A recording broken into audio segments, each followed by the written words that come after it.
That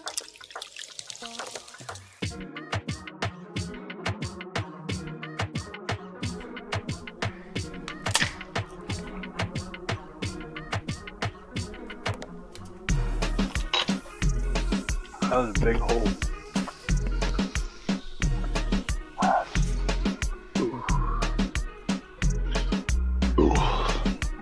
Welcome back to another episode of Two Drunk Guys in Football Podcast. I'm your host, Marcus, the Hammer Mary. And I am Skinny Domestic. We got another good episode here today. Last week in the NFL was a lot of upsets, big shockers. A lot of upsets. A lot of injuries, recent injuries. But today we got of course our news, bad betting, like always. Not going too hot right now with the bad betting, but that'll change. That'll change. Our random ramblings, we'll have a little brief thing. Then we have, of course, every other week our beer tasting, so we'll have that going on today. Our beer testing, whatever you want to call it. We're going to be doing fantasy buy lows currently after 2 weeks. Probably do fantasy buy highs next week or even soon. And then finish it off with the upcoming college and NFL week 3 and week 4 pick'ems for the top 25 in NFL. So Marcus, why don't you go ahead? There's been a lot of news. Probably are going to miss a lot and stuff. Oh, yeah. Go ahead with what you got. It's all injury stuff. I know I missed a ton. I've been kind of busy this week. Lots been going on. Deebo Samuel out for possibly 2 weeks with the calf strain. Deebo Samuel, I mean, injuries in the NFL this year have been terrible. The worst I've ever seen, honestly. The first 2 weeks, I mean, I've seen so many, pictures of people who their whole teams are out besides that. Every single person on their team out besides the Saints defense. They're like Cooper Kupp. They picked what's his face, Christian McCaffrey first. They had, unfortunately, they had Isaiah Pacheco. They had who'd they have? Tua as their quarterback. Like it was like a whole list. It's like, oh my goodness, Puka Nacua, whatever. What are the all odds? These players? Like, what are the odds of that happening? It's crazy. It can't be good. Yeah, I gotta say, it's got to be pretty low because that's crazy to have whole your team. I feel like in fantasy football, well, you too, we typically have teams that stay relatively healthy. We've been pretty lucky, me and you, the past couple some odd years. We haven't had anything that was too major that we didn't. Yeah, I'm not going to win too. But like the people that do that sucks so much once you're players. And what's hard for people is people can draft good teams, but people aren't good managers of their teams, so they don't pick up backups and stuff like that. Which really, honestly, if you're a good manager making good trades for yourself and stuff like that in the season, it doesn't really matter what your roster is. You can have a shit team as long as you can kind of work your way up. I mean, you have to have some things hit, but yeah, you can manage yourself into the playoffs most of the time, in most leagues. Yeah. Or you rely on people like me to get a tie or a win, so you can make it. And, Hey, that's this ring right here, and yeah. I don't care. You can thank me for that. I'll thank you for that. Fucking bullshit. No bullshit here. Bullshit. But anyway, enough with my rambling about injuries and fantasy football, because that's all I care about, I guess. Bryce Young bench for Andy Dalton. I was shocked by that happening already. I think we talked about it. I'm not. I think we talked about it last week. Historically bad. I mean, I'll look at his lines right now. I have him I did have him in fantasy. I want to see what his Dude, look how beautiful numbers this pour are. is. That's a beautiful pour. Look at that. You see that? That's a fucking perfect it is. Pour. He's been bad, but he's been worse than bad. I don't know. I think that he's been horrible. I think that they're going too soon with it. 13 of 36, week 1, 161 yards and 2 interceptions. Okay, so that's less than a 50% completion percentage. For 13, for 30 passes, 161 yards and two interceptions, four rushes for 12 yards, and he did have a rushing touchdown. Better. Okay, now week two. That he had a rushing touchdown, yeah, week two. He had 18, he went 18 of 26, better completion percentage, 84 yards and one interception, one rush for 6 yards. Better or worse than Jamarcus Russell? At this point, worse. Yeah. I just At this point, I think for how worse. much you have given up for him, you got to bite the bullet and keep playing him. Like there's nothing. You put Andy Dalton in, nothing much is gonna change. I think Andy Dalton clearly is a better passer than Bryce Young I'm is. looking up Jamarcus Russell's stats right now. I think But Andy like, Dalton is a better passer, but he's gonna win you maybe one or two more games than Bryce Young would win you. I think with how bad that defense is, and Bryce Young just needs the experience. so his rookie year, he went two touchdowns, four interceptions. It was 2007. In 2008, he threw 13 touchdowns and eight interceptions. Did freaking Bryce Young do that? What was Bryce Young's stats last year? I thought they were historically bad. Let me look. I'm looking it up right now. Bryce Young's stats last year were 2-14. He had 11 TDs, 10 interceptions. Yeah, like I don't know, man. Like I don't know. How many passing yards did Russell have his I rookie can year? go back and check. Russell had his second year. He had 2,423. What about his rookie year? Or did he not start his rookie year 100%? His rookie year, he started one game, so that doesn't really count. He went 5-11 his second year, and then his third year in 2009, he went 2-7, and had three touchdowns and 11 interceptions. So See, that's bad. But like Bryce Young, it's 2 weeks into the season. And I know he's thrown three Three, interceptions, zero touchdowns. Like he hasn't looked good. I mean, dude, he's playing behind and he's not throwing any yards. Like at least Jameis your way through it. Like, and the thing is, with Andy Dalton, he's an established NFL quarterback. He's had success in the NFL. He can throw to players. Like, honestly, but it's not about throwing to players. outlet, It's about winning games. And if Andy Dalton is going to only get no. you 1 to 2 more wins than what you'd get with Bryce Young, it doesn't make any sense. This guy is 22, 23 years old, and you're playing a 36-year-old, and you're not going to a Super Bowl. You're not going to make the playoffs. No. You're fighting for basically the number one draft pick again. You got to get a fire lit under Bryce Young's ass because this is the year. Like you have not with 36-year-old Andy Dalton.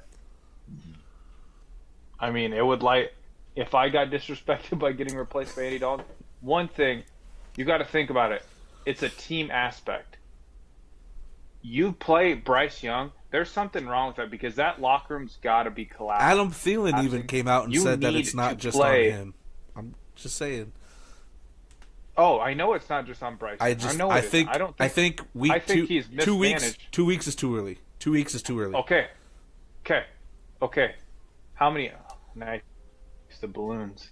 How many quarterbacks since Cam Newton have we seen go to Carolina, really struggle, then go to different organizations and have great success? Yeah, but that culture, those owners, whatever's going on in Carolina, that's true, is a fucking shit show. You can't change my mind. Why is it that Baker Mayfield's a top 10 quarterback now, and freaking Sam Darnold looks like he's fucking come from the dead? He looks like the player he should have been once he was drafted. Why is that? I get it. It's not like that. It's not like Frank Wright was a bad coach. No. I just think he was a decent coach for the Colts, and for the Eagles as an offensive coordinator. And now it's just like, you know what I mean? Now they have what's his face, what is it, Brian Catalan or whatever his name is. Yeah.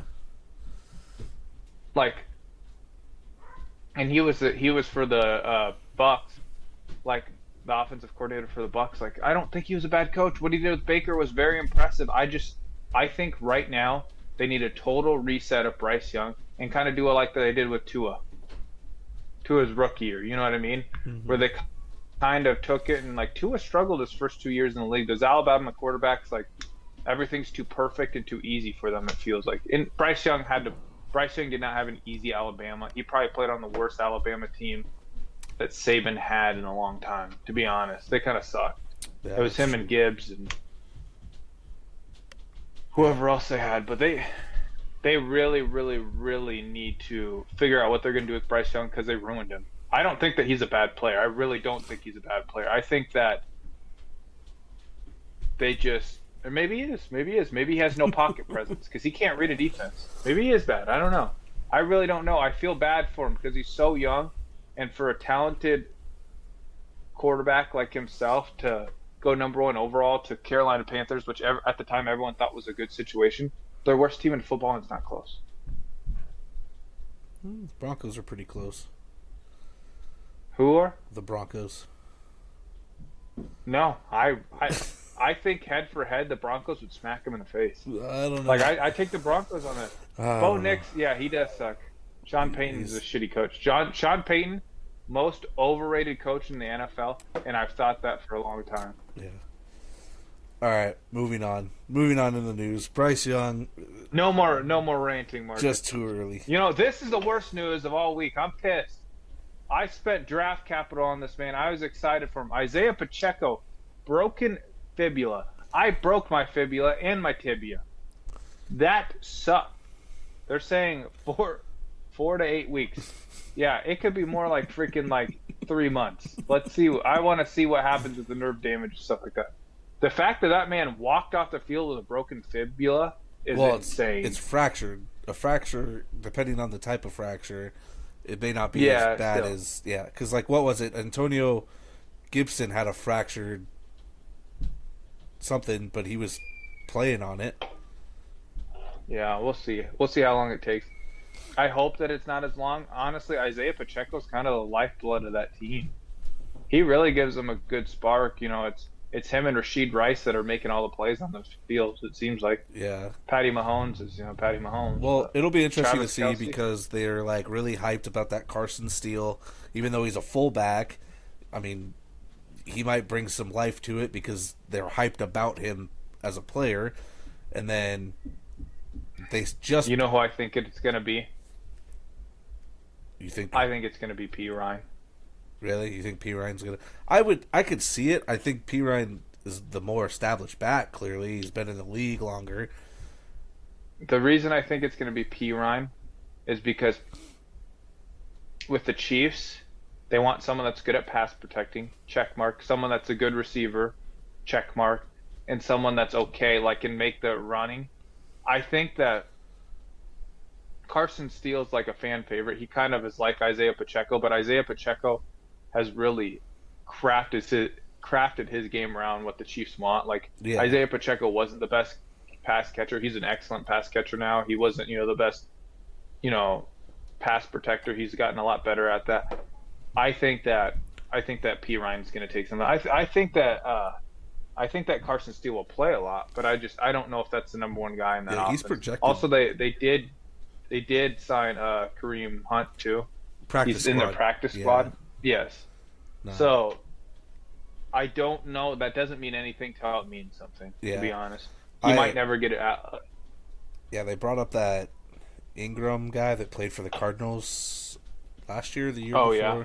They they have him on the active roster now, but yeah, Carson Steele's projected like 10 points in fantasy, and I'm like, I don't buy that. I don't buy that I- at all. He'd have to hit a touchdown. Yeah. Only thing that Yeah. can make him do that. Honestly, so in waivers last night, I put in a waiver for Carson Steele because you never know. He Yeah. is young, Yeah, but he could honestly he could have a lot of upside.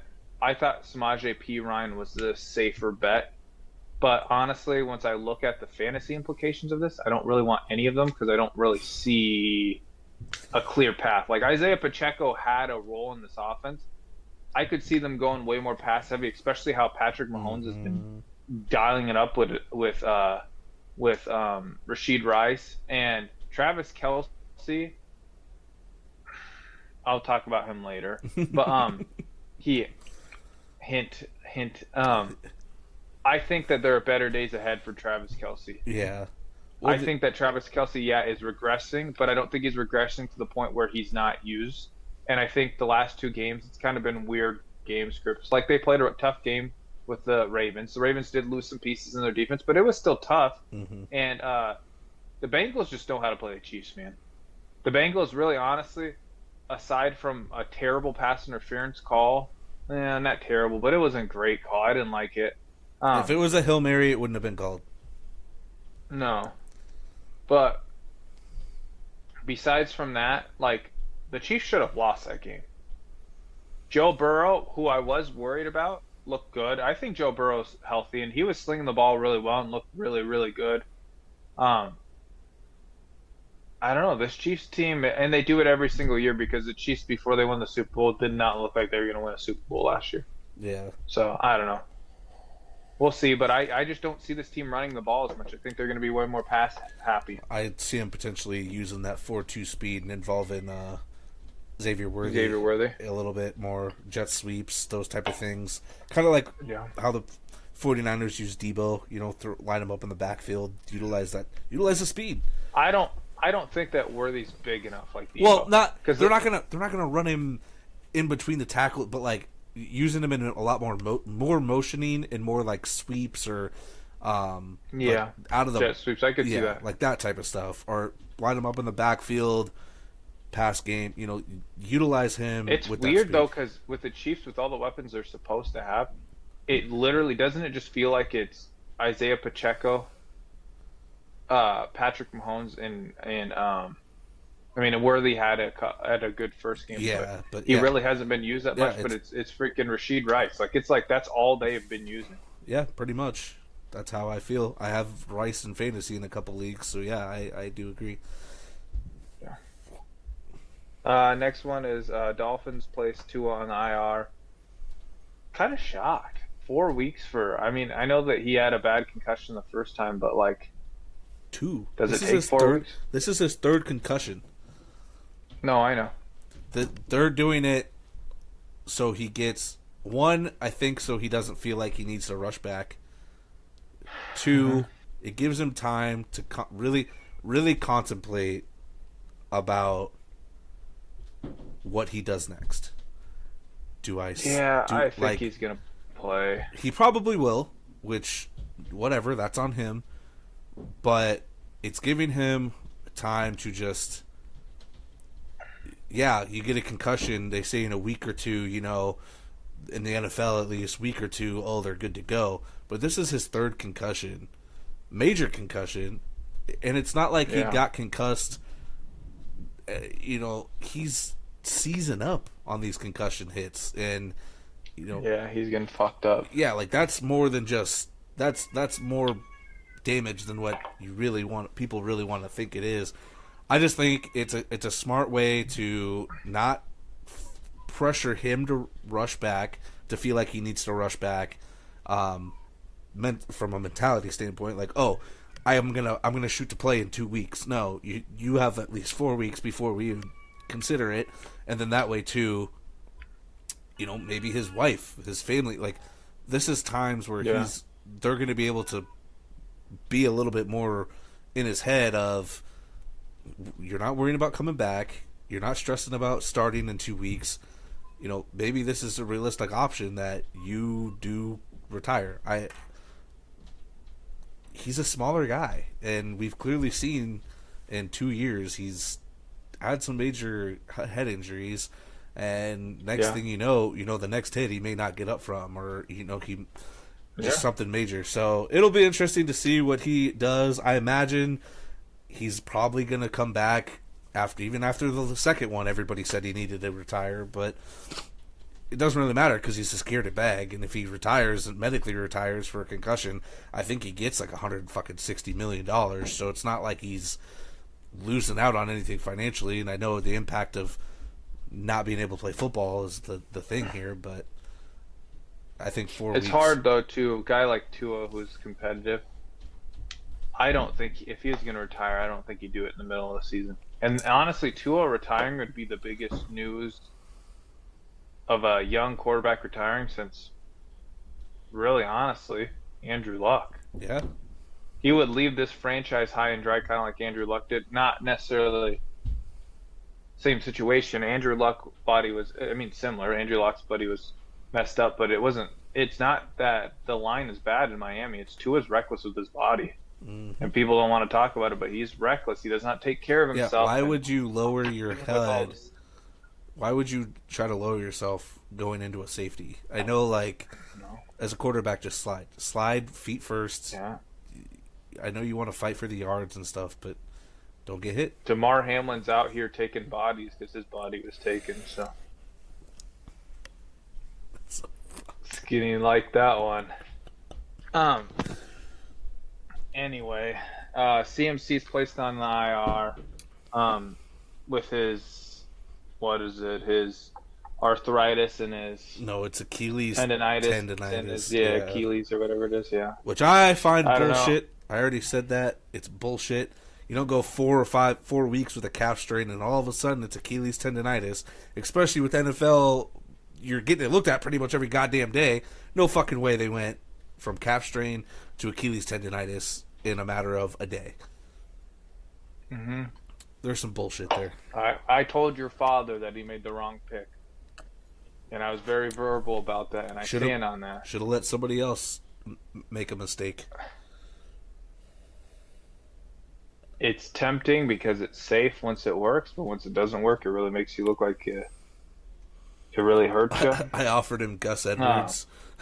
I was like, Gus Edwards and Josh Palmer for CMC. I was like, you'll at least get 5 points a week out of Gus Edwards while you're getting nothing out of CMC. Yeah. He's probably oofed up. Next one is Cooper Kupp, high ankle sprain. He's going to miss an extended period of time. These Rams can't catch a break, man. Puka Nacua, who's last year a freaking stud superstar. Cooper Kupp, who had a great game, screwed me on a parlay because I know he would have scored, and I would have won like $500. But Cooper Kupp. Yeah, there's just something about Rams, LA in general. I mean, look at the Chargers. They deal with injuries all the fucking time too. I just feel like there's something about that all just not vibing well. It's that California lifestyle. Something. Hey, Tyler Johnson though, crazy value, dude. Dude's getting the lifetime opportunity that he would have never got with the Bucks. So good for him. I have him in our league. Do you? Yeah, he's getting a lifetime opportunity. A lot of these guys are. There will be fantasy value from that. One thing I know about Matthew Stafford is he makes average players look good. Well, that Whittington guy might look pretty good. And that's a sleepy waiver wire pickup if you can get him, because he's someone to at least think about, because he played at Texas, didn't he? And he got overshadowed by Washington. Mm-hmm. I think he played at Washington. No, Texas or Washington? Let me look. It's one of the two. I think he played in Texas, yeah. Washington. Went in the 6th round. From where? Texas, yeah. So he was overshadowed by Xavier Worthy and Adonai Mitchell. So, those are two, 1st and 2nd round picks. I think he's decent from what I've heard about. Yeah, he looked good in preseason. He's only had 2 catches on the season. I think Johnson and probably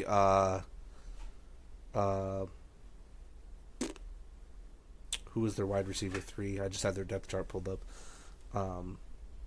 They have TT Atwell. Not him. Jeez.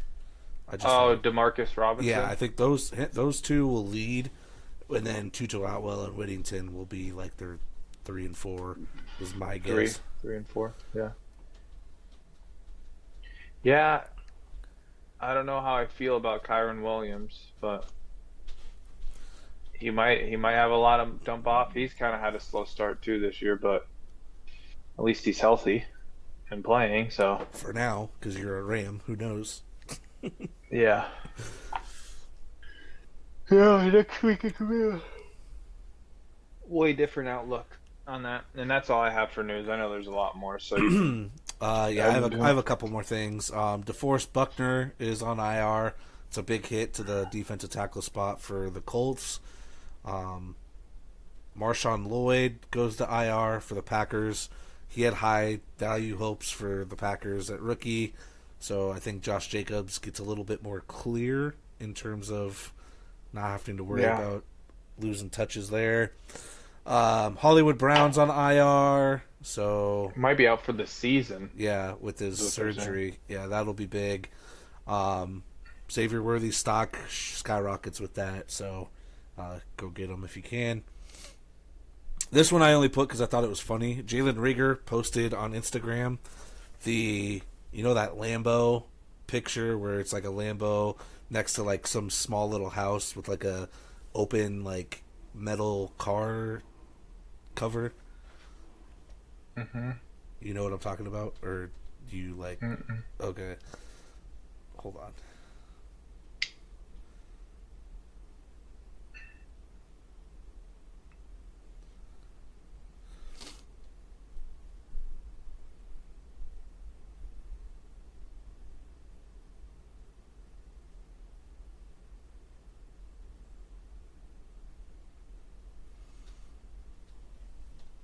That one? I know it's kind of blurry, but No, I've never seen that meme before, but go ahead. But like, so he posted that on Insta or something like that on Insta, and then the Patriots release him. So Jalen, Right after that? yeah, Jalen Rieger was trying to basically show that he was like a Lambo in the Pats organization that looks like a mobile home, and then he gets released. I just thought it was funny. It was fucking hilarious. And then lastly, the Pac-12 is adding 4 teams to their conference in 2026. They're going to be adding Boise State, Colorado State, San Diego State, and Fresno State. I think to make them still eligible for things like an actual conference, they have to. So Boise State's going to be in there. Colorado State's going to be in there. Yep, San Diego State and Fresno State. I think. Really? I think with Washington State and Oregon State, so that'd be 6. I think they have to have at least 8 teams. So they have to find 2 more teams willing to come over to the Pac-12, which I don't know. It's an opportunity. It's Yeah. not like any of those. I teams feel are like crazy if good. you were smart, I know it's not a West Coast team, but Notre Dame, you would literally dominate that fucking conference if you'd have a fucking Pac-12 championship pretty much every goddamn year. Yeah. And you'd get a better guarantee into like a bowl game, like into the top 12 at least type thing, for that. So it'll be Notre interesting Dame to see. sucks. Well, the other one too is like, who knows? Some of these West Coast teams that have already moved, maybe they move again. I don't know. We'll see. I don't know what happens there. But more college news. Number 6 Mizzou defeats Boston College 27-21. That game was a lot closer than I expected. Boston College got up early. I watched a little bit of it. I thought Mizzou was going to lose, but I think their defense got like a pick or something. Huge, big momentum shifter. And then Mizzou. You said Mizzou wins over Boston College? Yeah. Missouri. Nice. Number 14 Kansas defeats number 20 Arizona 31-7. That one was kind of a shocker. I just felt like Arizona was on a roll and Kansas State was overrated, but I guess not. So whatever there. And then welcome to the Big 12, Arizona. And then Iowa defeats Troy 38-21. That game was close for a while too. And then Iowa finally pulled away. Troy was hanging around. Troy was scoring. It was like 17-14 at one point, just very close game. NFL news. I only did 5 games this week. Bills dominate the Dolphins 31-10. Tua unfortunately gets his injury. This one you would think you'd see Bills dominate. You'd think Josh Allen would have a hell of a game. Only 9 fantasy points. And 4 of those were from a pass. Well, that could be because James Cook literally took over this freaking game and had 3 touchdowns. Yeah, James Cook went off that game, which it seems like running backs are just going off this year. So many running backs have had 100-yard games or consistent. Dolphins. I mean, the thing that I thought was funny was they were down, getting beat. They took, they stopped playing Waddle, stopped playing Tyreek, but they left fucking Achane in to hey, we're gonna have a limited role. To me about it. I don't like it. Limited role, but you're gonna have 30 goddamn touches and be in with our backups. Hey, I was getting pissed once they threw the ball to him and he made an awesome catch. I was like, stop it. I don't need any more points. It's enough. 28's enough. Leave him alone. So, we'll see what happens with the Dolphins now. I think Skylar Thompson's their starter for now. They do have Brett Huntley, or Tyler Huntley, not Brett Huntley. And then the Bills are doing way better than I expected to start, just with their new regime there. Saints, another shocker. Saints 44. Yeah. Cowboys 19. The Saints are looking fucking scary. The Eagles playing this week, and I don't know how I feel. Clint Kubiak, dog. Yeah. Clint Kubiak. Derek Carr. But it's got to come down to earth. I was watching this thing, this video, and Derek Carr performs best during election years. Really? 2016, he had one of his best passing years, 4,000 yard back with the Raiders, 4,000 yard, just going off. 2020, he had his highest passer rating he ever had. All of his best moments have pretty much been during election years, it seems like. And he's keeping up with it right now. He's looked good. Rashid Shaheed's looked great. Yeah, deep ball guy, and then Alvin Kamara is not looking like the Alvin Kamara from a couple of years ago, where it's man, what's going on with him? Dude, he's looking very good on the run game, pass game, getting involved. So, and that defense is showing what they truly could be. It's like the Chargers defense, where they have all these players, and they... You know what I found out about Alvin Kamara? What? You know, TJ played him. TJ on our team, the one that plays center and linebacker, played him in college. Oh, I didn't know that. Yeah, because he went to one of the JUCOs that he played him against. He said that they smoked him. He's the best athlete he's ever seen. He's he was good as fuck. Well, yeah, I wonder. I was it's freaking Alvin Kamara, dude. Yeah. Saints look scary. Cowboys, they're doing the Cowboys things. Look good one week. Next week they shamble. And then another shocker, at least in terms of score, was the Cardinals 41, Rams 10. What did I tell you? I called it last week. I said the Cardinals are going to beat the Rams, and they didn't beat them. Yeah, they steamrolled them. Yeah. Kyler looked good. I mean, Marvin Harrison Jr. had 3 cutties, right? 4 catches, 2 touchdowns. He was looking good. Then we have the Vikings upsetting the 49ers 23-17. Xavier Sam's looking good, 268, 2 touchdowns, 1 interception. He had that deep ball to Justin Jefferson, which he could have pretty much thrown to Naylor too, because Naylor was wide open off of that route too, from his own end zone. That's the gutsy fucking play call by KOC, man. Yeah. To go in there, it was 2nd or 3rd down to throw a deep ball to Justin Jefferson, who did get knocked out of the game. I think he's going to be okay, it seems like, but yeah, it sounds Jesus Christ.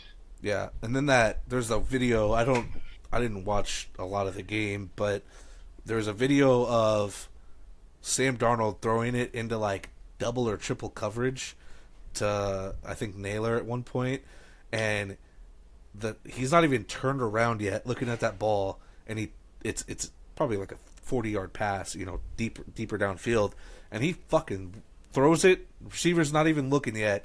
got 2 or 3 49ers around him. Fucking perfect ball. Spot on. That's a ballsy fucking play as a quarterback. So Sam Here's the Darnold thing. is feeling himself.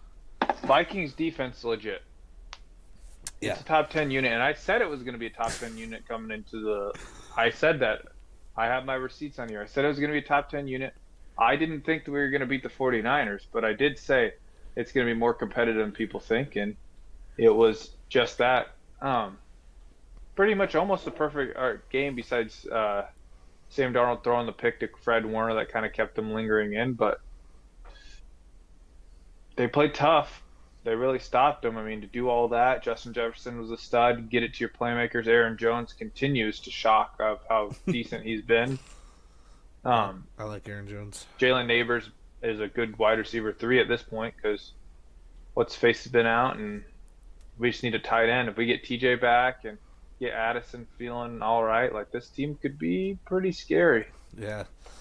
Don't want to play them in the next couple weeks. And then lastly, Monday Night Football, Falcons upset the Eagles 22-21. Yeah, they did. Dude, Nick Sirianni, that game should have been over a lot longer. Like, you were winning the game. I get you're an aggressive coach for the most part. It's 3rd and 3. You need 3 fucking yards. Your run game has been great. I don't give a shit. Run the tush push twice in a fucking row. You'll get the 5. You'll get 5 yards on it. I don't give a shit. Run the ball. Yeah. Run the fucking ball. You need 3 yards in 2 plays. Even if you don't get it on 4th down, which we usually do, they have to drive the field. We were inside the 10, so they have to go over 90 yards with no timeouts. And you run a 3rd down play instead of pass. You waste another 30 seconds or so. You're looking at more of a minute to go 90 yards instead of 40 seconds to go 70 yards. I thought after last year and the performance on some things, I thought Nick Sirianni was going to learn, and I thought our coordinators were going to be like, we're not going to allow that to happen. This team's too talented to be doing what the fucking shit that we did. That last drive, our defense, 4 passes, 4 completions. They weren't playing the Falcons have no timeouts. They weren't playing to prevent out of bounds passes. Like, leave the middle of the field open, let them catch it. Waste time. Don't fucking 3 passes out of bounds, or two passes out of bounds. Sorry, to stop the clock, and then the touchdown. So fucking annoying. It's just annoying. It's just it's annoying to see the collapses of things that are preventable from a coaching standpoint. Barkley should have caught it. Sure, the play call should have never happened. Should have never happened. Yeah. Here's the thing, Skinny. Nick Sirianni. I said it last year. I'll say it again. Most punchable face I've ever seen in the NFL. Yeah, I'm getting to that point now. Sirianni's a douchebag. He looks like a douchebag. He is a douchebag. Jalen Hurts. Great fantasy quarterback, good NFL quarterback, not elite and never will be elite. People need to start looking at him in the same realm of Kirk Cousins and Dak Prescott, less Patrick Mahomes, Josh Allen, all these players. Again, should have never been in that situation. Should have never been in that situation. Doesn't matter. That's the thing. It's those. I know, but it's just those things. Your team, he did enough to win the game. Your team did enough to win the game. You rely on your coaches to make the right calls. Should have never fucking been in that situation at all. Barkley catches it and gets the 1st down. Oh, you're a hero. But the risk is not worth the reward to stop the clock. 30 seconds goes along. It's annoying. Here's the thing you never know, though. Because the Vikings have fucked over the fucking Saints with that 2017 when it's the Minneapolis Miracle. Anytime you leave them any time on the clock, anything can happen. From a standpoint of it's 3rd and 3. You've been able to run the ball pretty successfully. Even the fucking tush push gets you 2 yards. Like, I know you don't want to run the tush push from 3 yards, but as a coach, there are better options than, we're going to do a little trickery and get him on a pass play. It does. I don't give a shit. Should have ran the ball. should have Yeah. never, even if you run the ball twice and don't get it, you wasted almost close to 40 seconds. They'd have about a minute or so left, and they'd have to drive the field over 90 yards. I'll take that over the 70 yards any day. Whatever. Moving on, I could go on about it all day. Just everything about that last 2 minutes was fucking ass, and it's super annoying. Bad betting not going so hot the first 2 weeks because of all these upsets that seem to be happening on the ones that we bet on. We're currently 2-6, but we're gonna bounce back because last year at one point we were behind and we came back. This week we're gonna go Jets -6.5 versus the Pats. I think the Jets offense and defense got rolling last week. That win was huge for them. The Pats, not worried about that. The Bucks -6.5 against the Broncos. The Broncos have not been able to get their shit together. They probably won't for the most part. Bucks are rolling. Baker looks fucking good as shit. Chris Godwin looks good. Yeah, as shit, Chris too. Godwin's got 200 yards on the season, which is shocking because last year it seemed like Baker hated him. We're gonna take the Chargers +1.5 versus the Steelers. I just think that the Steelers' offense hasn't had to do much because of their defense. But I think the Chargers offense can beat that. Joe Alt has held one of the reasons why I feel this is Joe Alt has held the last two guys that he's played in check. No sacks, no pressures, and he's going to be blocking J.J. Watt. I know J.J. Watt's probably Defensive Player of the Year. TJ. Yeah, sorry. I think Joe Alt's looking good. Joe Alt's looking like a very good tackle, and then they have Slater on the other side. So TJ's not going. I don't think TJ's going to be able to impact the game like he has the last 2 weeks because their defense for the Steelers has pretty much been the carry for them. And then the Chargers defense has looked better too, and Justin Fields in that offense still has not looked great. So, Justin Fields might not play. He might though. But even then, Russ, we don't know what we're going to get out of Russ yet either. So I like the Chargers +1.5 against the Steelers. Even if they lose, I don't think Russ is going to play. I think they said that Fields is going to play again. I just said Fields is going to play, and then you're like, I don't know if Fields is going to play. No, I meant sorry, not Fields. What's his nuts? Herbert. Oh, I think Herbert's going to play. No reason not to. And then lastly, the Vikings, we're going to take +2.5 versus the Texans. Skinny don't want to take it. We'll put it on record. Well, I didn't. I just don't know. Dude, there's so many matchups this week. It's like after the first 2 weeks. At home. Okay, let me tell you. I watched the Bears play. The Vikings' offense is better than that. We can run better than that. Yeah, that's true. And I think our defense is better than the Bears. Yeah, I genuinely think that the Texans, everyone acts like they're a powerhouse team. They're a top 10 team. But that's like saying the Texans. That's like saying the Texans or the Bengals versus the Pats. The Bengals are so much better than the Patriots on every platform. They are, but then okay, but Joe Burrow does this every year. I know, but I'm saying don't count the I don't know. Bengals. I think that game is just going to be. There's too many games this week that are just too close that I don't want to touch, and we had to touch it. But if you want to parlay, talk shit about my Vikings. If they win, they win. Great. I just in terms of betting, it's not one of my favorites to touch. He doesn't love it. He doesn't hate it. $10 pays out if you want to parlay those four together. Pays you about $120. Hopefully we can have even if we go 3-1, I don't care. We just need something to get us bounced back here. It starts coming back. Yeah. And then really quick, I just have one random rumbling, whatever the fuck I called it last week. I don't remember. I keep changing it in my head.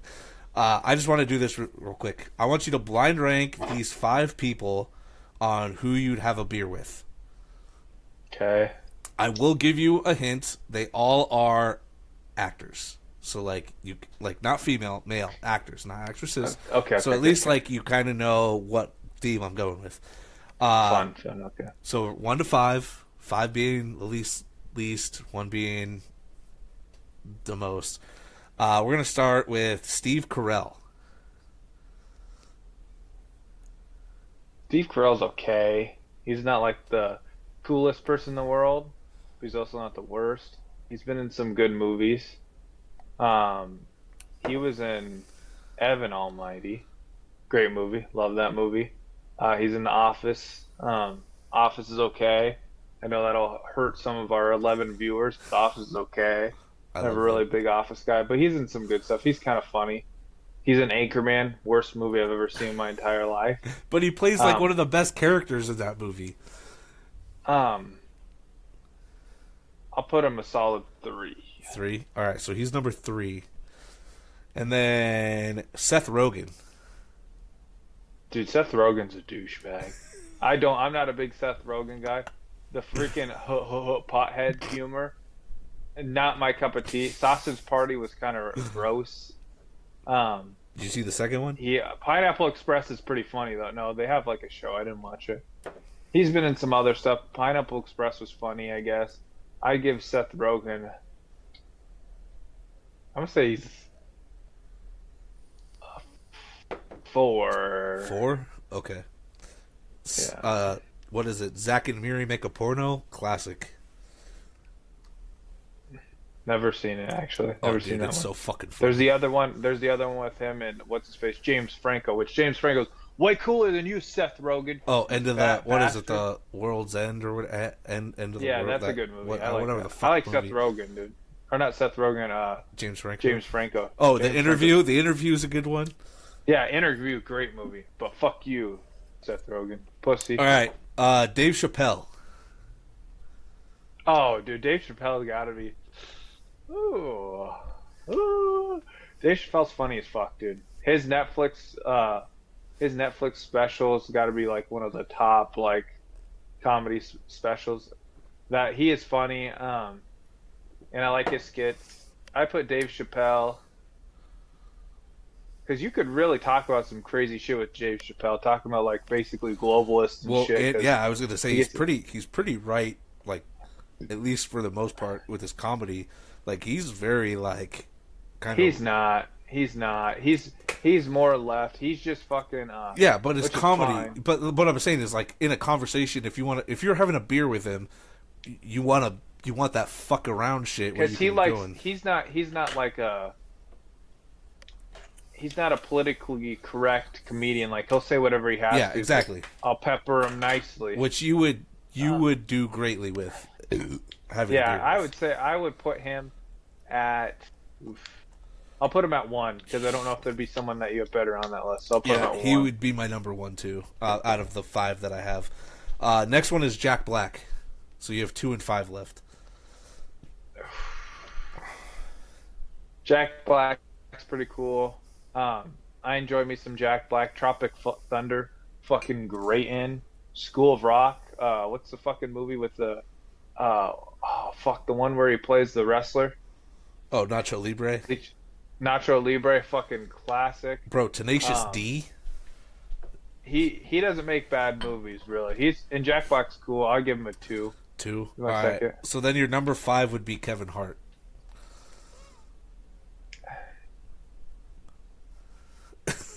I guess 5. I probably would have put Seth Rogen at 5.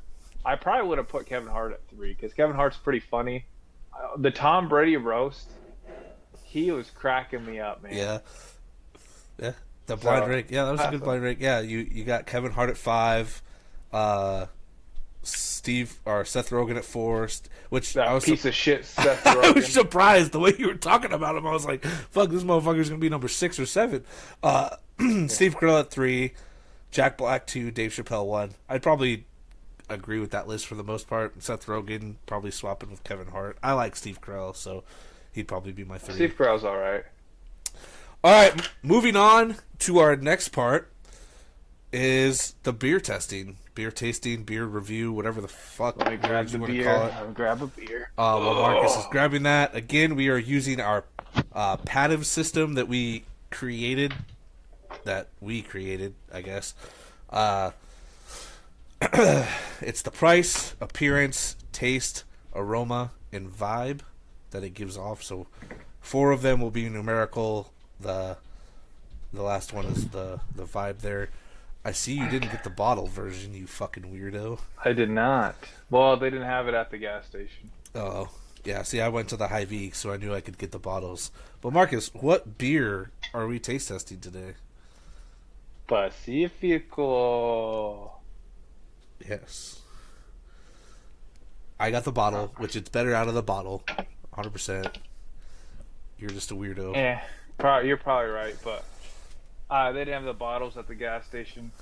I wasn't gonna run into Hy-Vee, so I was like, "Freak it, dude! Let's get some Pacifico, man." Luckily, I had to go to Hy-Vee because I needed to get spaghetti stuff to make spaghetti tonight. He's gonna make a spaghetti. Oh, it's already probably made upstairs. All right. The price. It was fucking expensive at the gas station. For 12-pack, it was fucking $19. Like I got highway robbery, but I got a 12-pack. How much was your 12-pack? That's before taxes, right? After, maybe? I don't know. No, before. Yeah, I got like $18.99 or $19.99.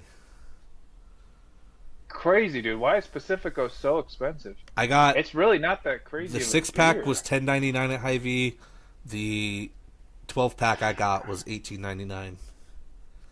So mine really wasn't that crazy. Yeah, so it's more expensive than like. That's got to be a solid fucking 2 on the scale, maybe less. That's terrible. For what it is, the fact that it's the same price, if not more, than Blue Moon, is fucking crazy to me.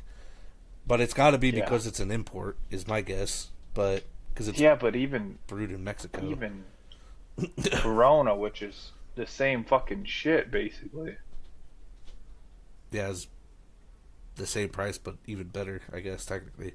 Yeah, I agree. I'm gonna give it a 2 out of 5. I think you dropping it down $1 because it's not even it's not anything crazy. Like at least Blue Moon's like an ale really is not.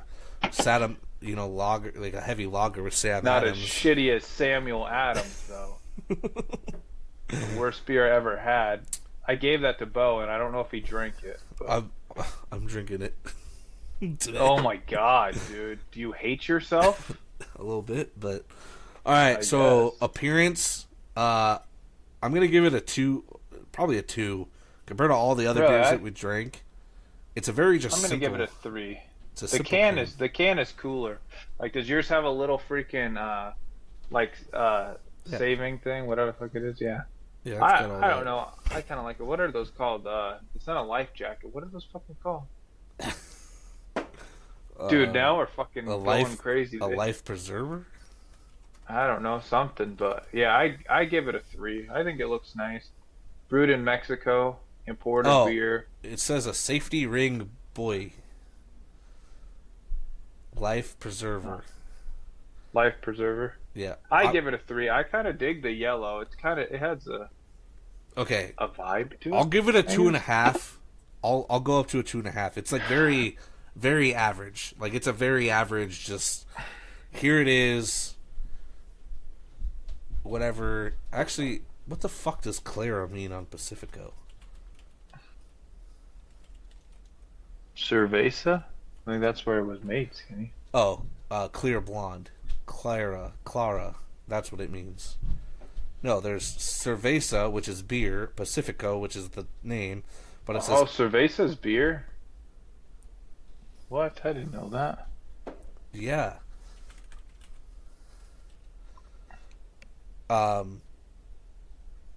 What's Clara mean? Clara means clear or blonde. So it's like a lighter blonde, like a... Oh, gotcha. Okay. So appearance, we're doing 2.75 is the average out of 5. Tastes and aroma, so gotta open mine up.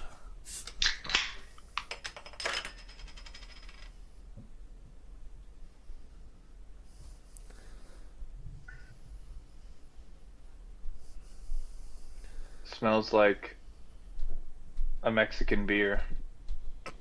All Mexican beers smell, except for Corona.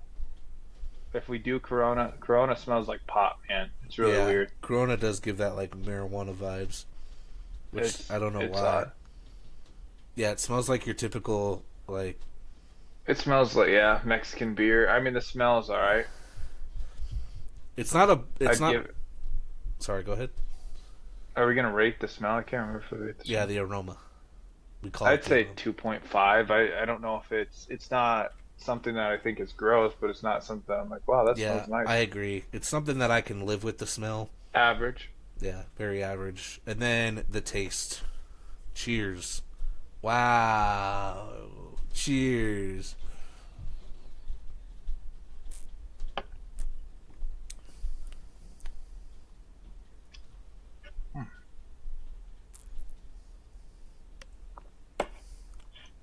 First time I had a Pacifico was in Florida, actually, on my honeymoon. Oh, really?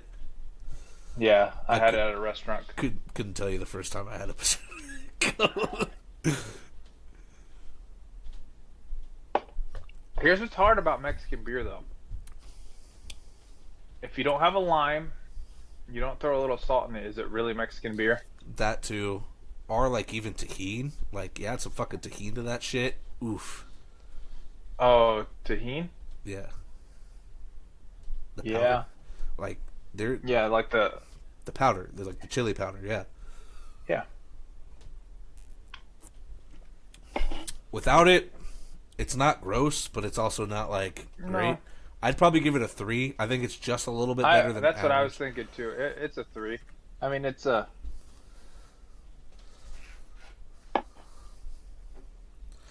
It doesn't have a as strong of a taste as a Modelo or a Corona. They both have very distinct tastes. It's almost like more watered down. Hmm. It's pretty light compared to that. I think Pacifico's fine. Like Pacifico is something that I would drink on. I mean, obviously price wise kills it, but I would drink Pacifico on the regular. Like it's not a bad beer. It's pretty much your average Mexican beer. Yeah. What's Every Mexican beer has the same aftertaste though. That's true. What's your vibe for it? Oh, a beach. A beach, summertime. Like when you're drinking any and this will be for every Mexican beer we review, it's always a summer hot, like boating, like going and doing just random things like that type beer because that's what they are. Yeah, that or like I'm going to a quince or Yeah, quince. like a 1-year-old's birthday party. Hispanic. Yeah, you go anywhere in Perry, any party in Perry. Um, I will that is get thrown down. by Hispanics. Yeah, I will Yeah, get down with but it. but this is not usually at the Hispanic I parties know. though. Usually, I feel like every time they're like, when you pull this out, especially as a white person, it's holy shit. You drink Pacifico? It's like, Yeah, yeah, I fuck with because Pacifico. like it's Corona, Modelo, and then you know what? What American beer do they always have? They're skinny. Bud Light. Sometimes I see a lot of them fucking with the Michelobs. A lot of Hispanics drink Michelobs. Yeah, I've never experienced that, but I usually see Bud Maybe it's Light. just Alonzo's family. Alonzo's family fucks with Michelobs, dude. Yeah, that could be it. Yeah, my vibe. Yeah, it's basically like if you're gonna be at any cultural event, bring out a Pacifico. Which now I have 11 more of these to drink. Which I guess I'm having cultural events or finding. I don't know how I'm gonna get through all of my freaking beers. I have a stockpile of them. I need to start having people just come over and drink it. So I don't drink beers in the football season because I don't feel like I can perform and be drunk like that all the time. I'm just gonna start getting shit wasted and calling skinny all the time with Pacifico and shit. Dude, just have yourself like 2 beers every Sunday after our flag football games. Oh, speaking of flag football, we're still undefeated, guys, in both of our leagues. 7-0. Sunday's game, we didn't have our starting quarterback. Didn't have our starting linebacker.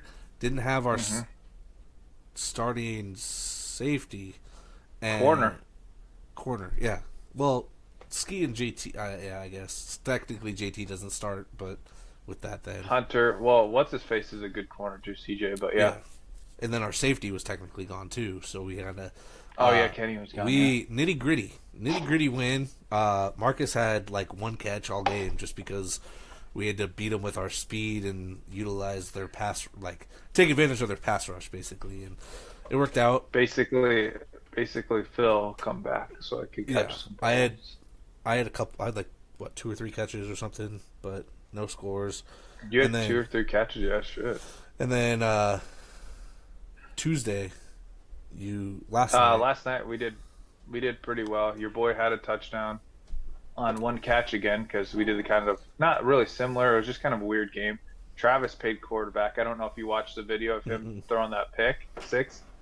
He did all right. Travis can wind it up, but he threw it. The guy tipped it, caught it, and threw it, ran it all the way back. Jeez. But we smoked him too. We won like 44 to like 12 or something like that. Yeah. Um, I don't know. We're really rolling. I mean, we merged with what's it called, and we played really well with them. They've been a good. I really feel like Hope Valley and us merging was a smart move on our end. Yeah, we both, out of all the teams in the league, like the players that joined us, it's just the same vibe. Like they're not like over like we're all competitive, but we're not like overly competitive. We like chill the fuck out and have fun. We relax. Like we're not like oh we have to we have to fucking win and like pick fight. Like I don't know. They just give off the same vibe as what we did. Easy to integrate. Running the 2 leagues I think is good just because then people that like I don't play on Tuesdays normally, so then the people that show up on Sundays that don't get a whole lot of playing time that show up on Tuesdays get that time. I unfortunately won't be there this weekend. Well, I can't say unfortunately because one of my best friends is getting married, so that's a big thing. Not like I'm missing it on purpose, but Yeah. yeah, I just won't be back. So I might come Tuesday next week then to make up for missing Sunday. Just You to should. You really should. get some snaps. I'm not playing fucking defensive line again. Fuck that. I'm not a pass rusher. I'm not fast enough. This body ain't made for that shit no more.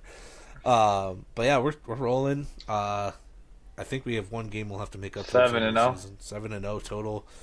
Um, yeah, we're keeping it going. But We moving only on, have like 3 more weeks left.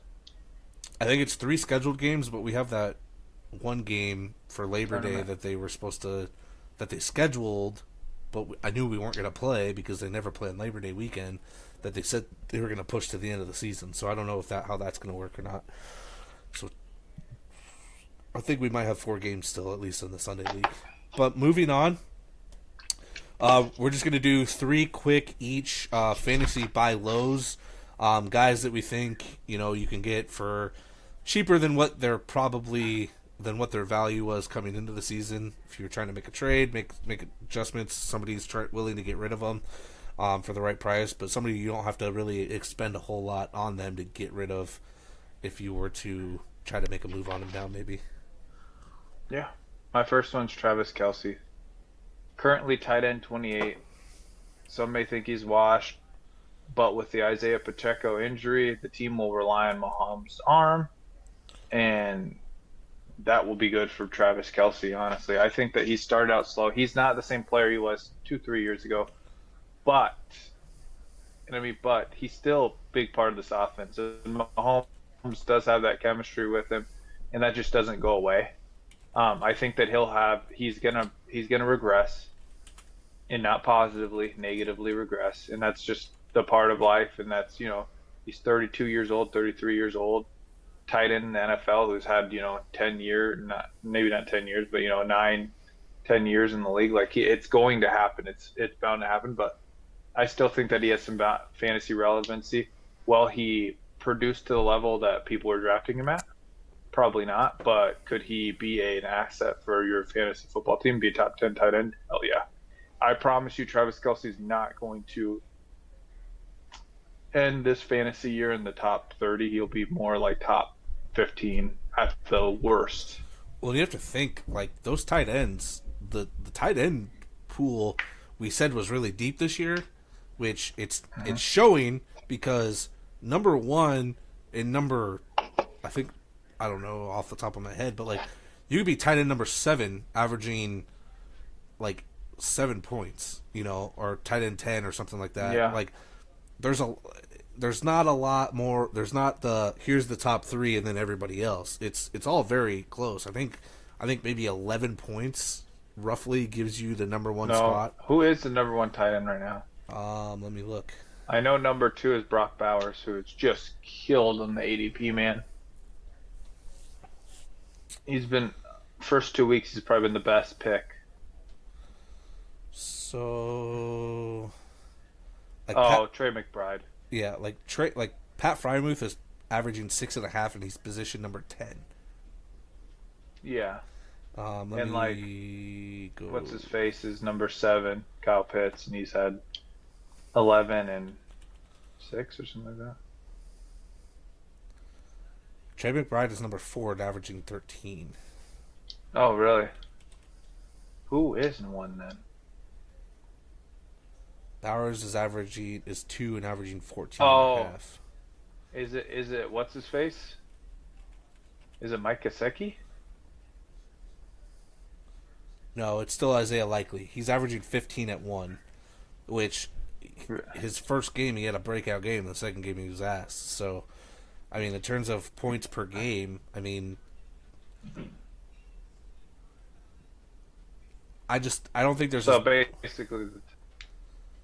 basically, it's Brock Bowers has been the only good tight end in the NFL right now. Yeah, in terms of Fantasy consistency. list. Yeah, like you had one breakout game was Isaiah Likely. Like I there's don't just think not it's a going lot. to stay like that. I mean, I still have confidence in I think there's going to be Dalton more. Kincaid. Yeah, I And think there's going to be more. I think it's going to be a little bit more spread out than normal. Like, the only one that I am nervous about, and that's more ADP than the player, is Sam Laporta. yeah, Like I told everyone, 10 touchdowns is a hard mark to make for any player, especially a tight end. Tight ends, aren't what they used to be. They're not really used as much. Wide receivers get a lot of the volume and stuff like that, so he's not going to get as much volume. And Jamison Williams is legit. Mm-hmm. They told us it was going to happen. They were honest with us, and he's had how many targets? 22 targets in the last two games. 22 targets in 2 games, 11 targets a game. Like, that's a lot of targets, and he's outplayed Amon-Ra St. Brown the last 2 games. Yeah. On a team that is dysfunctional and looks like it wants to throw the hell out of the ball. So. Yeah. Going back here, just real quick with your Travis Kelce, in terms of targets, I mean he's got 7, which is tied for 3rd total targets behind Rashee Rice and Isaiah Pacheco. So Pacheco's targets got to go somewhere. Yeah. And in terms of tight ends, I mean he's got 4 more targets than the next tight end, so he's definitely getting used. He's gonna get it more involved, especially with this Pacheco issue. I'm not seeing too much there. My first buy low guy is Amari Cooper. I know he's only had 7 total fantasy points. It's not looking pretty right now. Deshaun didn't look good week 1. Looked a little bit better last week. A little more showing stints of the whole like old Texans Deshaun.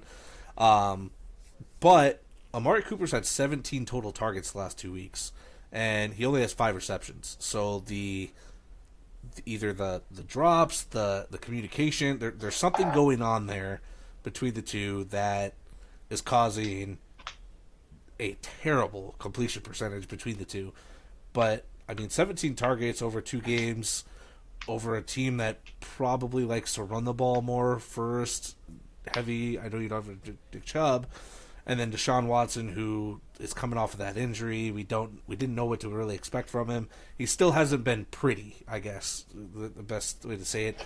Amari Cooper's still seeing a volume. He may not be, hey, I'm going to be your wide receiver 1 guy for your team now. Maybe more like a wide receiver 2 flex option guy. If you could just turn over that reception to target ratio a little bit. Even if it was, another 5 to 6, you're looking at, at least you're averaging 7 to 8 fantasy points, a little bit better, a little prettier, at least. Yeah. So, and then besides Jerry Jeudy, there's nothing else in the pass game. So I think Amari Cooper will have some better days. Still a guy that you're probably not like, oh, I'm going to, Travis Kelce could still be my tight end 1, but, probably more of like a wide receiver 2 flex option, I think, moving forward as this gets going and Deshaun progresses still. And even then, if he fucks up, you got Winston, who I think will come in and do what he has I always done. that's what one can hope in fantasy is Jameis Winston takes over that offense. I will always love Jameis Winston as a fantasy football relevant quarterback. I think most people do. Yeah, oh yeah. Number two, Travis Etienne. He's currently RB21. If you can get a manager that's 0-2 that's really worried about what they're going on and bought into the Tank Bigsby hype of like Tank Bigsby's going to take more. I don't think week two he did. I think Travis Etienne had quite a bit, but he had two relatively hard matchups against the Dolphins and the Browns, which are both top 15 defenses. Um, it should get a little bit easier. He has the Bills, who gave up a ton of fantasy points to Devon Achane and James Conner. Travis Etienne's a do-it-all running back. I mean, he can run the ball, he can catch the ball.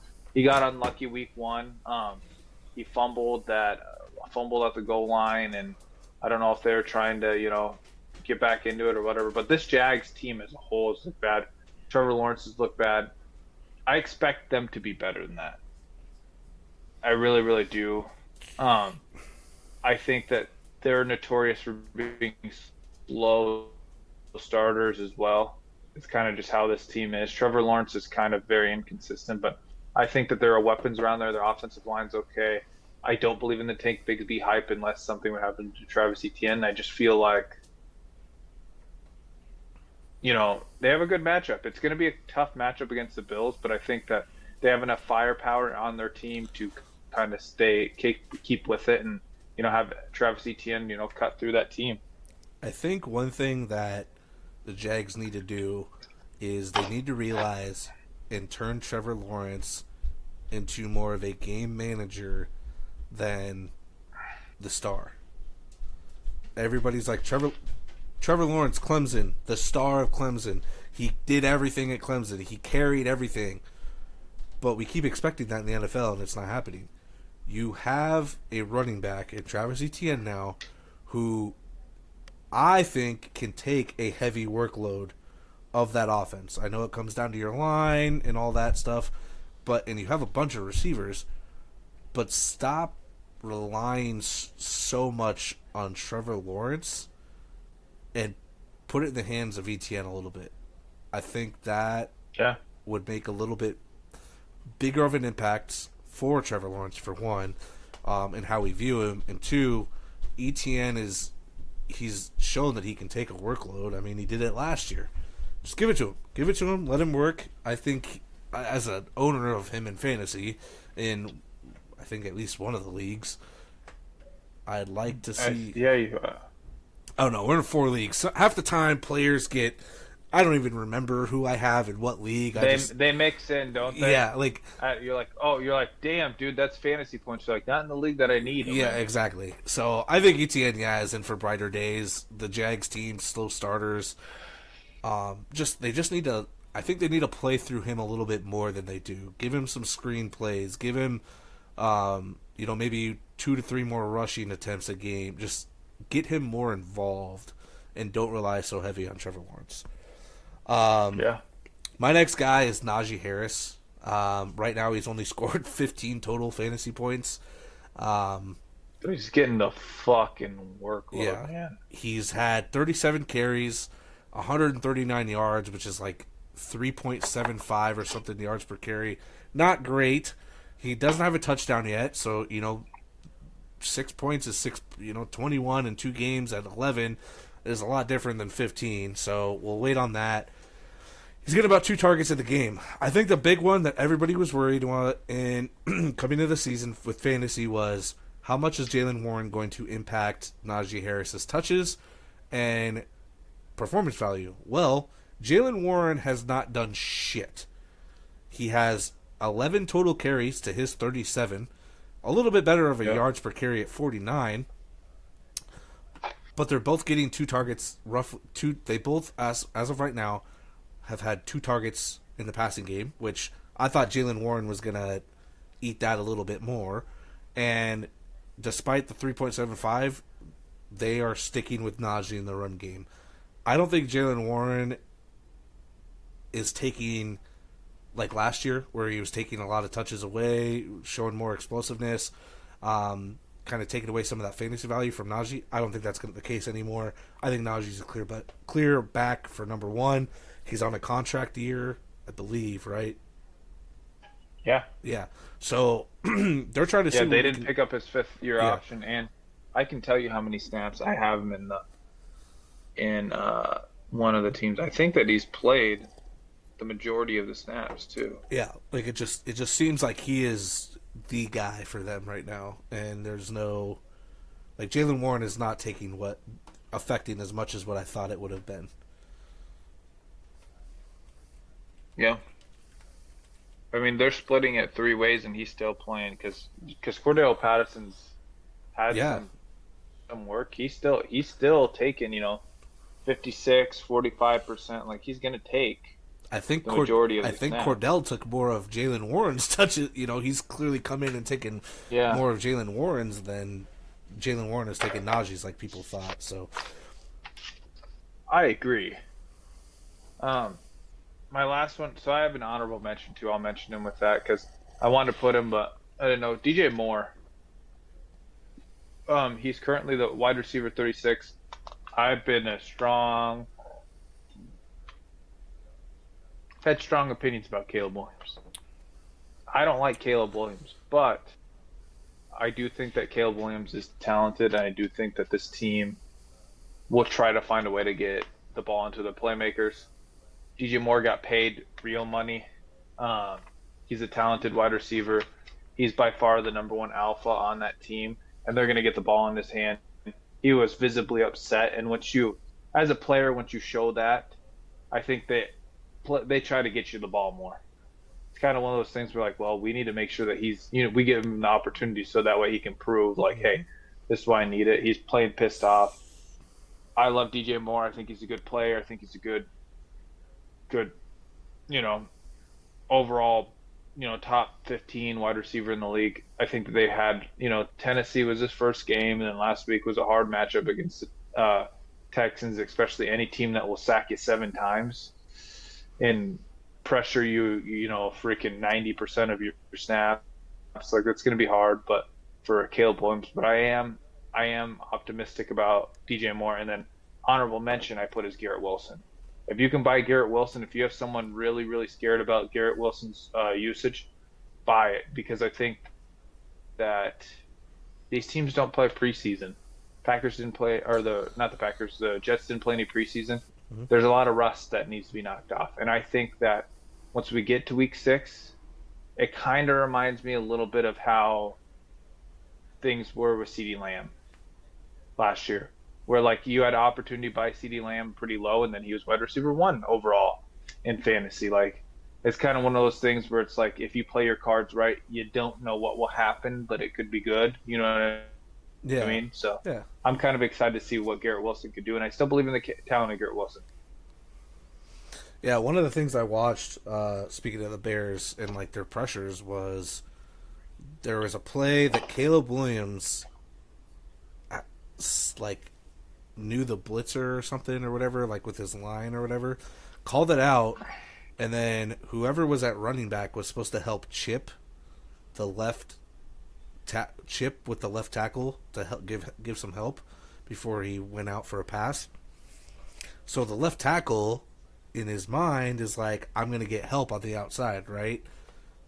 The running back didn't do that, and Caleb Williams had a pass rusher in his face in a snap of a finger. So like, there's just things like that where I just feel like you're still going. Caleb Williams in preseason looked, their offense looked good, and you're like, what's going on? Well, clearly they're not playing all number one players on the defense and stuff, but I think that there's a lot of things, the growing pains you have to go with, and I don't think it's all on Caleb Williams. I think you don't go, for the most part, I don't think you go from being a college quarterback at a high level to instantly being dog shit in the NFL. I know most quarterbacks don't pan out, but we see hints of quarterbacks being able to at least hang or play in the NFL at some performance. And I mean, right now, Caleb Williams is looking like a guy that has never would be off your team in in a preseason cutoff, Yeah. not making the roster. So it's the growing pains. You can't expect it. I know Bears fans were really big on it, and I think they expected, a 8, 9, 10 win season. You could still get that 8 or 9, but I don't think it's going to happen. I think you just got to, let that 1 year in, and you'll see the progress. And I think DJ Moore and all them will definitely get up there. I didn't do any honorable mentions, but my last one's Bucky Irving. You and I both have been high on him coming into the season to either not take over the back, but get more involved in that backfield than what people want to see. Last year, Rashid White had no competition besides Keyshawn Vaughn, and Vaughn was not good, so White was getting a high volume. Now he has a running back that can actually compete with him in a lot of aspects. Right now, Rashid White has 25 rushing attempts for 49 total yards. He is getting outrun by two of the guys on his team. That's Baker Mayfield and Bucky Irving. The only thing that White has done better is he has like 70 receiving yards, but Bucky Irving can do that. Catch the ball, yeah. That's the thing that he showed. And he was very efficient in college running between the tackles. Yeah. As an Oregon fan, I love Bucky Irving. I love Bo Nix. I love Troy Flank. But Bucky Irving was doing things for that Oregon team that was going unappreciated because everybody's like, oh, Bo Nix, Bo Nix, Bo Nix. Bucky Irving is a dog. And right now he has 16 rushing attempts for 84 yards, almost 10 less attempts, almost double the yardage. Well, not double, but 30 yards more. Like, just, he is almost 40 more yards, I guess. More efficient in the run game. Get him involved in the pass game. He's going to give you numbers what White can do, if not better. Oh, yeah. I think as that shows, and you can't Baker's been better with the Bucks, but you can't rely on Baker's arm all the time. And you want to establish a run game. And if you're going to be getting less than 2 yards a carry from one guy or over 4.5 from another guy, I think I'm going to go with the guy that's giving me over 4.5 and being a little bit more efficient and can do what you're doing in the pass game. I think White's going to start seeing a decrease, probably see more of a, maybe more of a 60-40 instead of a 70 or 80 to 20 to 30. Wouldn't be surprised to see more of a 50-50 by the end of the year because how efficient Bucky Irving has been. Yeah, I don't disagree. All right, so those are your fantasy buy lows. Listen to us or not, whatever. I think we're good. I think we're fine. Speaking of fantasy, Marcus is currently 0-2 against me in fantasy this year in our 4 leagues. We play in my league now. Yeah, we play in your league this week, so we'll see. That's funny to me how just all of us. I wonder what we play each other in the 4th league. Then I'd laugh if it was week 4. I'd be like, what the fuck? Moving on to our pick'ems. So college for pick'ems. We both went 2-1 last week. The one that we missed was the Arizona game.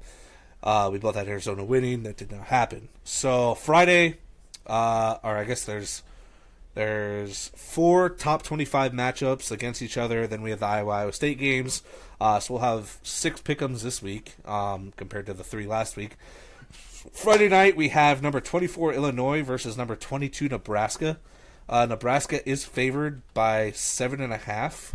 I'm going to be taking Nebraska. I'm taking Nebraska too. Illinois is hitting over its belt. Yeah, Illinois has been playing well. I think they're playing higher than what you expect, but Nebraska has looked pretty good for what they have. They got Patty Mahomes look-alike, man. All right, you can't. Yeah, dude. Can't bet He said he wears 15 because of Tim Tebow. Yeah, but he looks like Patty Mahomes. Makes sense. Saturday we have three matchups here. We have number 11 USC versus number 18 Michigan. USC give me Michigan. Is favored by 5. I'm taking USC. I think Michigan's washed. I think they're done this year. Don't say that. I need them. Number 12, Utah plays number 14, Oklahoma State. The Utah Utes are favored by 2. Give me Oklahoma State. Yeah, I think it's the welcome to the Big 12. And I'm going to take OK State.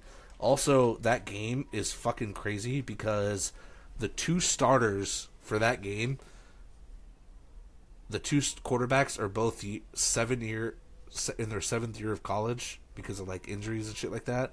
So their age combined is like 49 years old. While the what was it? There was another game. It's like the average age was like the age combined was like it was like Bryce Young and somebody or something. It was like 43. You know, like it's just crazy that how. Yeah. Then you have a guy in Miami who's been in the fucking college for fucking ever because of medical stuff. But imagine being our age now playing college ball with guys that are fresh out of fucking high school. It's a different culture shock, that's for sure. That's a lot. That's 27 to 18 is a long road, man. That's 9 years of life, and it's a lot of years of life in there. Yeah, just super weird. I don't know. Then our last 2 games, we have number 20 Iowa State playing number not even ranked. Sorry, not ranked. Arkansas State. ISU is favored by 22 points. Give me ISU. Yeah, I'm taking ISU. Also, go State. Let's go State. Go State. Let's go State. Do it for State. And then last game we have Iowa versus Minnesota. Iowa is favored by 2.5. Give me Iowa anyway. I'm taking Iowa this year. Last year they got fucked. Last year was the Iowa-Minnesota game where oh yeah, Cooper DeJean, you know the Cooper DeJean, yeah, all that that bullshit, and they lost. I give me Iowa. I just think they're a better team. And then our pick'ems for the NFL. I'm currently still above water. I'm 18-14. Last week I went 7-9, and then Marcus currently is 24-8. Last week he went 9-7. So we're still both above water. So we'll keep it up. Winning. Marcus, go ahead with the games. Okay. Thursday, September 19th. When this podcast drops, the New England Patriots are taking on the New York Jets. And the Patriots are scrappy this year. Give me the goddamn Jets. Yeah, I think last week was big for the Jets. Their defense looked a lot better. I know it's against the Titans. They looked a lot better, and then Aaron Rodgers, that offense overall just looked better. It's what happens when you don't play preseason. Give me the Jets. Yep. Sunday, September 22nd, the New York Giants versus the Cleveland Browns. Give me the Browns. This one was a little tough, too, because both offenses have been dog fucking water, but the Browns have a better defense, so I'm going to go Cleveland. Give me the Browns. Woof, woof. Woof, woof. Chicago Bears versus the Indianapolis Colts. I took the Bears. I also took the Bears. Losing to Forrest Buckner's big on that defense. Anthony Richardson cannot fucking throw a ball, and it's not look good. Besides Alec Pierce, it's not look good. And I think that Chicago team is just better overall with injuries and stuff. The Houston Texans versus the Minnesota Vikings. Who'd you take, Skinny? Who'd you take? I haven't picked one yet because I didn't know who the fuck to take. You know what? Because you're my friend, I'm going to take the Minnesota Vikings. That's who I took too, Skinny. Score! Go! I don't. You're my friend. The Philadelphia Eagles versus New Orleans Saints. I think the Eagles go in, and I think they beat them at home. I think the Eagles beat the Saints because they're the Aints. I'm going to take the Eagles every week. This is a matchup I'm kind of afraid of just because of how good the Saints have played. But last week, the Eagles, or I guess Monday, this week, week on Monday this week, but last week's week 2 games, the Eagles did have a come to earth moment and lost to the Falcons in a game they should have won. Give me without AJ Brown, give me the Eagles. The Chargers versus the Steelers. I'm taking the Chargers. I'm taking the Steelers. I'm a ride high. I think this defense is legit. I think Justin Fields has been good enough. Give me the Chargers. The Denver Broncos versus the Tampa Bay Buccaneers. Oh, this was an easy game. I'm going to take the Buccaneers. I'm taking the Bucs too. Green Bay Packers versus the Tennessee Titans. Jordan Love is practicing. We don't know if he's going to play or not. I'm assuming he's not going to play, so I took Tennessee. I took the Packers. Malik Willis revenge game, dude. Yeah, I just took, yeah. Malik Willis looked good. Which is shocking. What he had to do, he looked good. It's crazy how quarterbacks play good once they're coached well. Yeah, give me Tennessee, though. Give me Tennessee.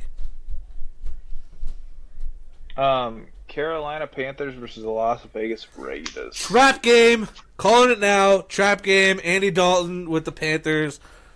I am still taking the Raiders, though. I'm taking the Raiders, but yeah, I could see it being a trap game too. The Miami Dolphins versus the Seattle Seahawks. This was so hard to pick. Another potential trap game. Oh, the Dolphins are injured. They don't have to. Skylar Thompson has already played under this offense last year. Yep. Seattle hasn't done anything special. Kenneth Walker is banged up, but I'm still going to take Seattle. I took Miami. The Detroit Lions versus the Arizona Cardinals. Give me the Lions. Yeah, I think last week was a little bit of a fluke with the Rams doing that. Not a fluke, but the Rams' defense is not as good as Detroit's. Detroit's still getting there, and I think after you saw Kyler Murray throwing the ball literally only to Marvin Harrison Jr., you can kind of get on that. They're going to try to stop it. Yeah. The Baltimore Ravens versus Dallas, Texas Cowboys. This one's a hard for me, and I don't want to fucking do it. I don't want to do either. I don't want to pick either because each side just looks bad no matter what you do. But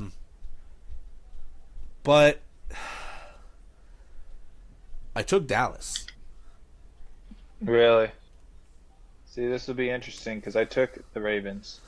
Like, I want to take the Ravens to not start 0-3, but god damn, their defense has just been meh, and their offense has been meh. Dallas at least shows signs of things, even with their defense I thought was going to be bad, has looked better than they were. And Dallas is at home. I'm just, fuck. If they were in Baltimore, I'd take Baltimore, but fuck, give me Dallas at home. San Francisco 49ers versus the LA Rams. I took the Rams. I'm joking. My goodness, dude. I'm joking. I'm joking. I'm taking the 49ers, without a doubt. Yeah, if they had at least an actual healthy Cooper Kupp, I would take the Rams. I'd consider it. But when you're playing with some backups with Matthew Stafford, I'm going to take San Francisco with at least some healthy offensive players. Yeah. Kansas City Chiefs versus Atlanta Falcons. Give me the Chiefs. Give me the Chiefs as well. Never bet against them. Doubleheader. Monday, September 23rd, 2024. The Jacksonville Jaguars versus the Buffalo Bills. Give me Buffalo. This is another one where I don't want the Jags to be 0-3, but Josh Allen and the Bills are looking way better than I expected, and the Jags have just not looked good at all. Give me Buffalo. And then the Washington Commanders versus Cincinnati Bengals. Give me Cincy. Yeah, since he's not going to go into this is the prime game where they start turning shit around. So, give me Yep. Cincy. Bounce back. We'll have a couple 0-3 teams after this week, but and some of them probably shouldn't be 0-3, but they will be. With that, see how this goes. Everybody's enjoying their fantasy time. I like having the 2-0 over Marcus. We got 2 leagues left. I have 2 rings over him, but That's old. We don't like to talk about that. That's old news. Old Pass. news. Until old you news. until you win in one of our leagues. I don't care. Old news. But make sure to go like us on YouTube, TikTok, Instagram, Spotify, Facebook. I need to start writing this shit down. Like just Anywhere you get your no. podcast needs. Again, see that's not it. But all right. Cheers, enjoy. Peace out.